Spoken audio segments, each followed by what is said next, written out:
tinanggi po ng Department of Agriculture yung pong sinasabi ni Saldico ayon pa kay Tio Laurel, Department of Agriculture Secretary, ay napakagaling daw pong magtahi, no? Punta po tayo ng 3 nights muna, sagot na namin ang room nyo. Ayan. Tindi po ng script daw na tinatahi ni Saldico. Ito daw po, ayon kay DA Secretary, ay pang Netflix. Hindi raw totoo na may kinalaman. Ito pong si First Lady. Kaya dito po sa Sibuyas. Yan po ang mga pag-uusapan natin. Pero bago yan, kung bago ka pa lang dito sa ating channel, mag-subscribe ka na. Dahil ito lang ang tanging channel na may kinikilingan, may pinapanigan. Una sa balita, huli sa impormasyon, kaya ano pang hinihintay nyo? Pindot na. Okay, pag-usapan natin, no? Dito po muna tayo sa DTI. Antindi po talaga ng gobyerno to. DTI sinabing sapat ang 500 para sa Noche Buena ng buong pamilya. Congratulations po. Ang galing ng gobyerno na to. Sapat daw po ang 500 pesos na Noche Buena sa buong pamilya. Hindi po para sa isang tao, buong pamilya. Antindi nyo talaga. 500 pesos Noche Buena. Buong pamilya. Alam mo, DTI Secretary. Ito yung DTI Secretary na parang wala rin sa hulog, no? Ito yung babae na mukhang yung mga ganun-ganun din yan, eh. No? May video yan na gumaganong-ganun din yung bibig niyan, eh. Ito kaya ay kasinghutan din.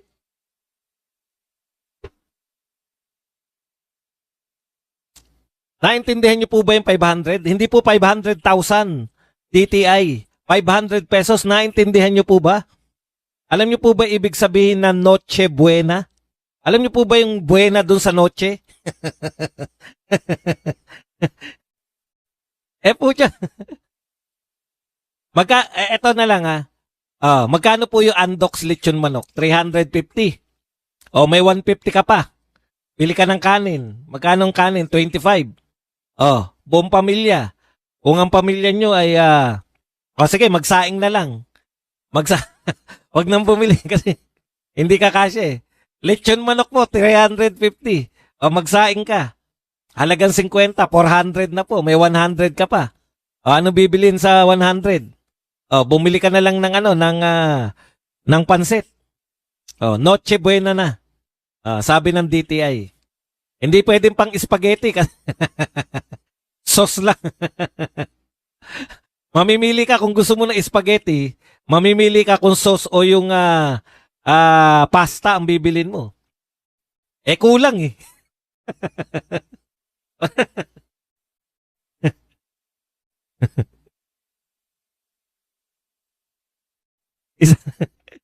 Isang pamilya po.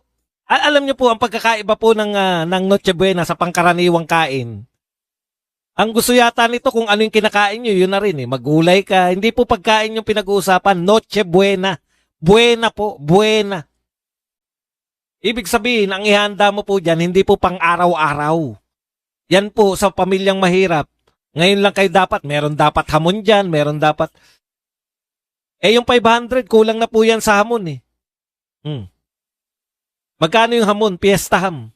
Fiesta ham naman kasi Noche Buena eh. Mapapamura ka rito sa mga to. Alam nyo, buti pa wag na kayo mag-suggest ng mga ganyan. Kasi iniinsulto nyo na yung mga mahihirap, no? Gusto nyo talaga, kung totoo yan, maghanda kayo tapos magluluto ako ng halaga ng 500. Tapos palit tayo ng handa. Ikaw, sekretary, yung handa mo sa pamilya mo, ipapalit ko sa'yo ng halagang 500. Pinagbubulan yung mga tao. Yan yung masakit sa amin eh. No? Panaynakaw na nga ang ginagawa ng gobyerno. Inuubos nyo na nga, sinasaid nyo na nga yung kaban ng yaman ng bansa. Tapos iinsultuhin nyo pa na 500 kaya na mag Noche Buena. Puti, spaghetti pa lang, di ka makakapag-spaghetti ng 500 eh.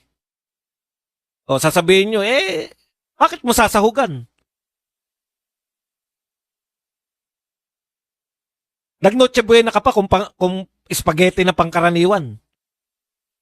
Ang pangkaraniwan po, yung tinitinda po na dati, 10 piso. Ngayon yata, 20 na o 25 ng spaghetti sa kanto.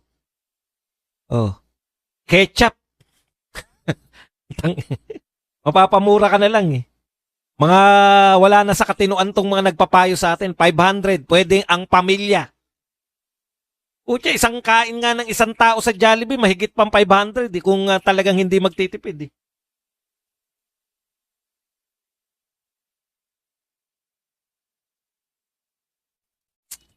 Okay. Manalangin po tayo lahat. Tama po kayo. Ito po, former President Rodrigo Duterte. Ito po ang latest, no? Dito po sa ICC. Former President Rodrigo Duterte has waived his right to be present during the reading of the judgment on his appeal on the International Criminal Court. Earlier rejection in his bid for interim release. The ICC appeal. Ayan. So, hindi na po haharap si Tatay Digong. Siyempre, baka hindi niya kayanin pag negative eh. Pero kakatawanin po siya ng kanyang abogado na si Kaufman. Ngayon, bakit po ba tayo rito napunta sa bakit po nag-appeal? Itong si ICC Appeals Chamber pala ang tawag. Sa ating kasi Court of Appeals eh. Dito po sa ICC ano na nga?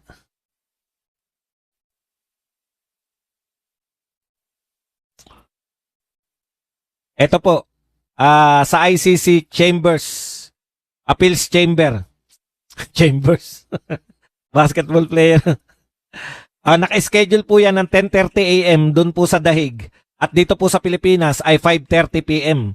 So pagkatapos po ng Birada Agila, tumutok na kayo kay Badong Aratlis kasi ilalive po natin yan. No? Para hindi na kayo maghagilap-pagilap. Tsaka maganda yun. May komento tayo kagad. Okay.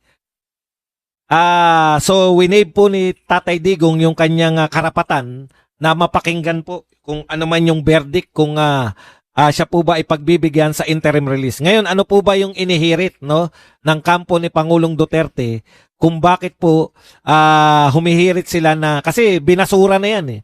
Binasura na yan ng pre-trial chamber yung pong paghiling ni Pangulong Duterte ng interim release. Pero ito po, yung tinatawag nating appeals, ICC Appeal Chamber o Chamber of Appeal ay iba po to. Binubuo po to ng ibang appeals chamber pala. Binubuo po to ng ibang set ng mga hurado. So malaki po ang pag-asa natin dito kasi kung sila pa rin ang titingin, mukhang malamang na ganun pa rin ang maging resulta. Basura pa rin. Bakit po ba binasura? No? Kaya po ni-reject yung interim release kasi po ayon po sa pre-trial chamber, yung nagpasya po na ibasura yung interim release ni Tatay Digong ay kinakailangan daw po na patuloy na makulong si Tatay Digong sa Dahig dahil yung pamilya daw po ni Pangulong Duterte ay patuloy na nagre-resist sa kanyang pagka-aresto. Ibig sabihin, ipinaglalaban pa rin daw po ng pamilya ni Tatay Digong na mali ang kanyang pagka-aresto. Tignan nyo na. Isa pa. So, dahil po dyan, ay may pangambo po na maibabalik si Tatay Digong sa Pilipinas. Alam niyo po, wala pong pamilya na wala pong napatunayan na kasalanan yung tatay nila, papayag po na tatanggapin na lang na, sige po, makulong na lang po dyan. Hindi po. Kung kayo po ay kapamilya ni Tatay Digong, ipaglalaban nyo rin ng kanyang karapatan para lumaya, no? Ipaglalaban nyo rin yung kanyang karapatan na magkaroon ng due process.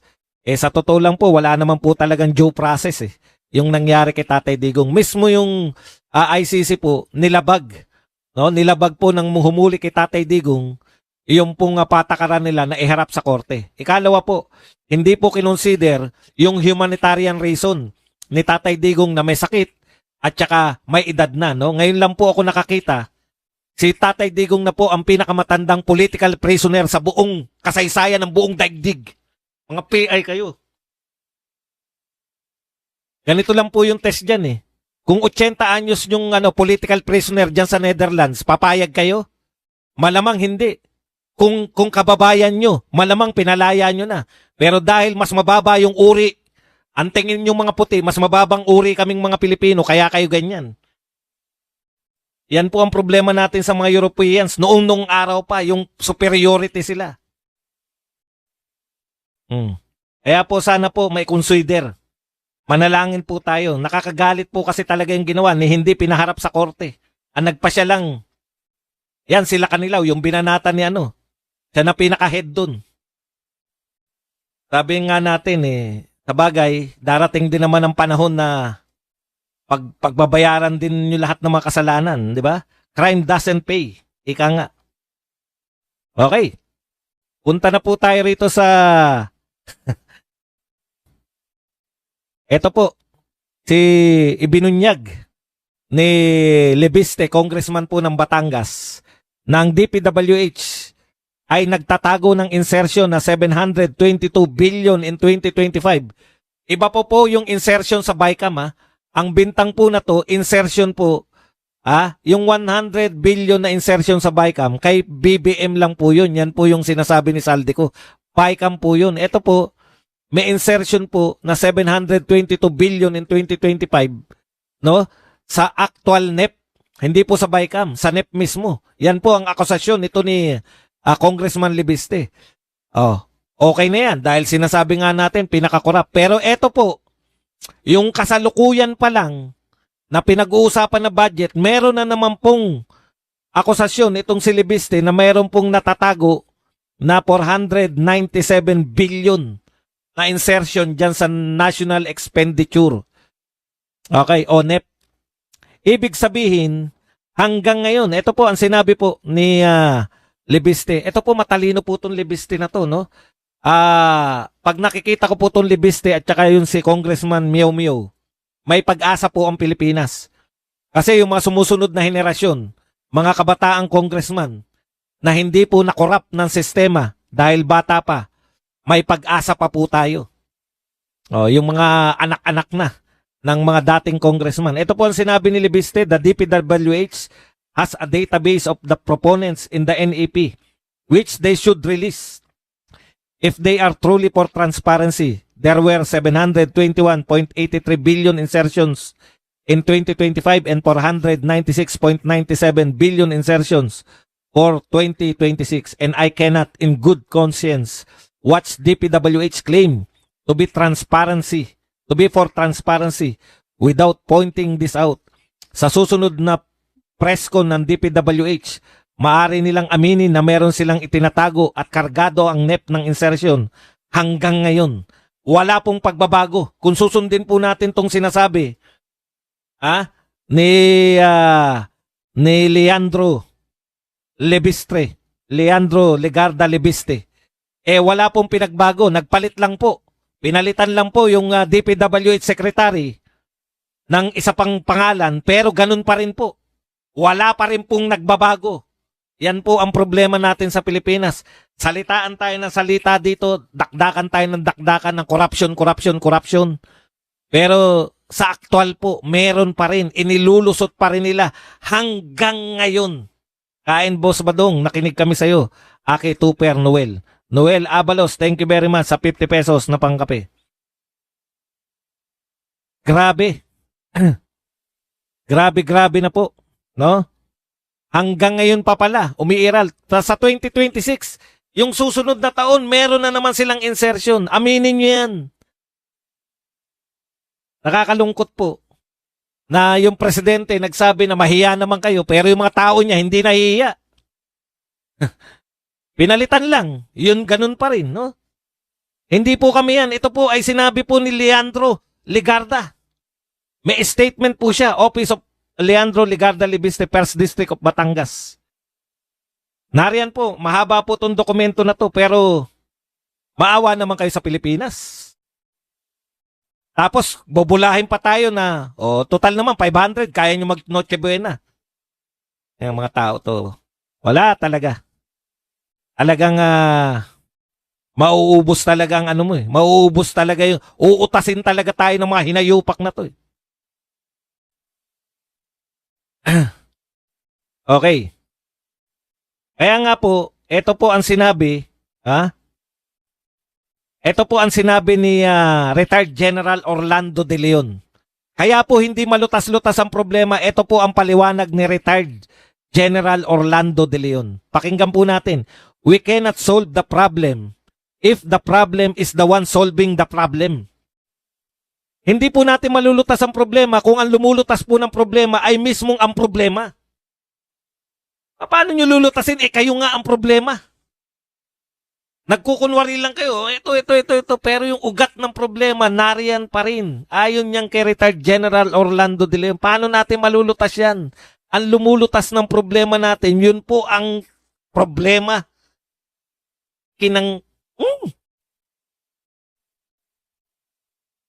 Hay nako. Hay nako na lang po ang masasabi natin. Ngayon, sa November 30, magsasama-sama na naman po itong mga to. Sisigaw ng anti-corruption at impeach si BP Sara. Ano pong kinalaman ng impeachment sa mga pagnanakaw dyan sa DPWH? Sige, pagbigyan natin. Pag inimpeach po ba si BP Sara, wala nang magnanakaw? Mga PI kayo. Ang solusyon nyo, impeachment kay BP Sara? Maging matalino po kayo, lahat po ng nananawagan ngayon na impeachment kay BP Sara. Yan po ang mga tunay na mga nililinlang. Problema, sinasakyan na nila, sumasakay na sila, kunwari sila ay anti-corruption, pero ang sinisigaw nila, impeach BP Sara. Anong kinalaman? Ng bilyon-bilyon. Kaya po talagang kahit hindi kayo high blood maha-high blood kayo pagka araw-araw ganito po ang balitang hinaharap nyo. Akala natin, dinidemanda, may nakukulong na mga maliliit na sapsap at mga dilis. Akala natin tumigil na. Hindi pa rin pala. May insertion pa rin. Sa susunod na taon, may insertion pa rin. Matatapos na lang, may insertion pa rin. Alam naman po namin kung bakit kayo nag-i-insertion. Bawat proponent, 25%.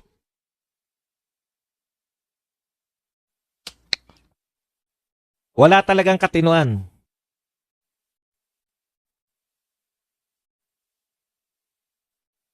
Okay, tignan nyo po. Imbes po na corruption ang binabanatan, si BP Sara pa rin po. Tignan nyo mga banat nila kay BP Sara. May picture po dito si BP Sara na masaya po siya na kasama niya po yung mga senador. Ano po sabi nila? No question, approve agad. Yan. Dito naman po sa sinabi, na-approve agad yung budget ni BP Sara. Ito po ang mga malilikot ang pag-iisip. Sabi po, tuwan-tuwa sila na almost 1 billion na naman ang nanakawin ni Inday Saltik. Pero po bang nagsabi na may ninakaw si BP Sara? Wala naman po eh. Wala po. Kayo po ba? Meron na po ba? Sino po yung taong nag-akusa kay BP Sara na may ninakaw siya? Si Saldi ko po, inaakusahan si BBM, si Martin Romualdez. May nag-aakusa. Dito po kahit isa walang nag-aakusa. Kay BP Sara, panay pasaring. Pero wala po eh. Paano ninakaw ni BP Sara? O hindi nila masabi. Ang lagi lang nilang sinasabi, hindi maipaliwanag. Kaya, ang konklusyon nila, may pagnanakaw. Ay, confidential fund kasi yan, kaya ninakaw yan. Di magnanakaw na lahat na may confidential fund. Sino kaya pinakamalaking confidential fund? Ang Pangulo ng Pilipinas. Kung susundan natin, yung sinasabi nyo, pag hindi pinaliwanag yung confidential fund, magnanakaw.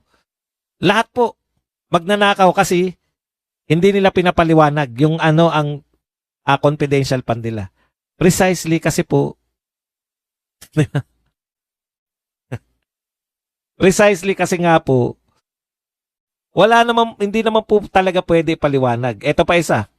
Proud sila sa record-breaking approval of OBP budget. Hindi yan parliamentary tradition, corruption yan. Pag in-approve mo pala yung Vice President budget, corruption, ano tawag nyo sa pag-approve sa DPWH na punong-puno ng corruption? Pagpapatiwakal.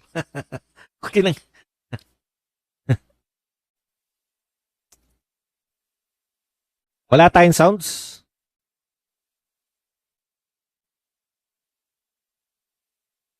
Okay.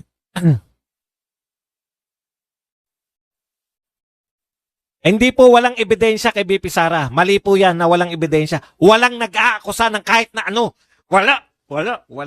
Hindi po ebidensyang hinahanap kay BP Sara eh. Akusasyon. Sino nag-akusa? Sino sa mga congressman na ninakaw ni BP Sara ito? Wala po nagsasabi. Magbasa po kayo. May Google naman eh. Naninakaw niya, binulsa niya. Napunta sa kanya. Ilang porsyento? Magkano? Sa 125 ba napunta kay BP Sara? Lahat? Sino nagsabi nun? Wala.